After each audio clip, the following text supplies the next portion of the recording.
Well, good morning, Trondheim friends, and welcome to this week's episode of Patio Ponderings. And I am so excited to be on this guest patio today. We are at the farm of one of our Trondheim families, and I am here with their sheep.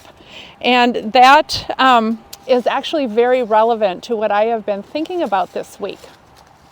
So there's a couple verses from the book of Isaiah that we had in worship just this past Sunday, and they describe the coming of the Lord. And so I want to start with this one. This is Isaiah chapter 40, verse 10. Here is the Lord coming with strength, with a triumphant arm. So I want you to take a moment and think about what kind of image that brings to mind for you. Maybe it brings to mind somebody with great military might. Maybe you even think of a person with big, strong arms. But in Isaiah, the actual picture of what it looks like, the real image of what it looks like for Jesus to come with strength and a triumphant arm is this. This is what we read in the next verse. Like a shepherd, God will tend the flock. He will gather lambs in his arms and lift them onto his lap, and he will gently guide the nursing ewes.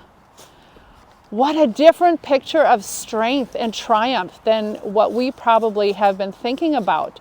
That strength is about tending to others, caring as the shepherd cares for his flock, but not just the flock in general, but in particular the most vulnerable of the flock, the lambs and the nursing ewes.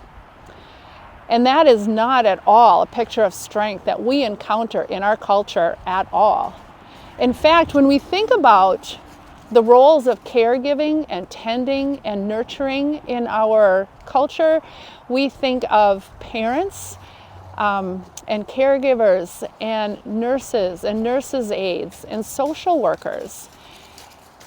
And we don't picture those as strong roles all the time. In fact, we tend to relegate those to women and to minorities, and we don't value those roles with pay. And so this is such a different image for us. And yet this is the Jesus-shaped image of what it means to be strong, of what it means to be triumphant, to care for others, particularly the vulnerable ones. And so that is what I've been pondering this week, is how do we reshape our idea of what it means to be strong in Jesus? Because that idea is so different from what our culture tells us that it is. So I hope you'll join me in that pondering. I love to hear what you have to think. And it has been an absolute joy to sit here with my new sheep friends.